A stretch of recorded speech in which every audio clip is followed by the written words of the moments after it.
Hey guys, it's Salvan. Today I'm sharing the all-time recipe for making authentic, easy, tasty Crab Rangoon. If you like this recipe, please give me a thumbs up and let's get started. For the Crab Rangoon, you'll need 1 package wonton wraps, 4-ounce cream cheese softened, half cup chopped crab meat, a 1/4 cup chopped green onions, and 2 tablespoons sugar.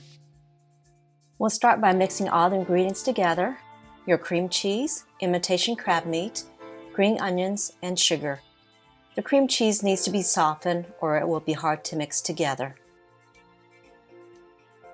I have a small bowl of water to seal the wrap. You can use your fingertips to make a circle on the wonton wrap or use a small brush.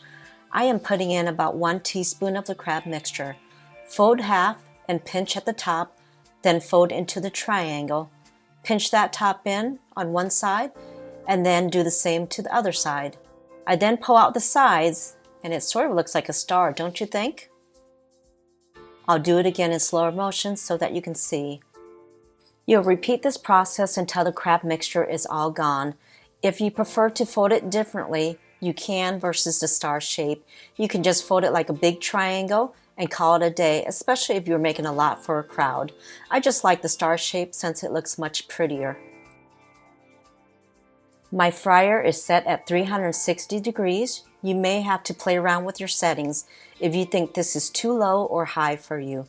Put a small batch in and not crowd them, and stir it around occasionally until it looks golden brown to your liking.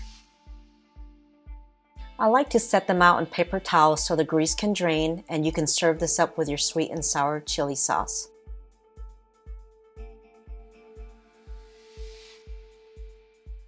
And there you have it.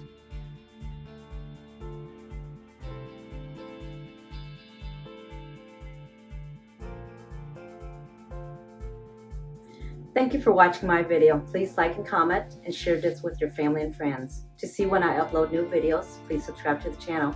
Khop Jai. Thank you. Until next time.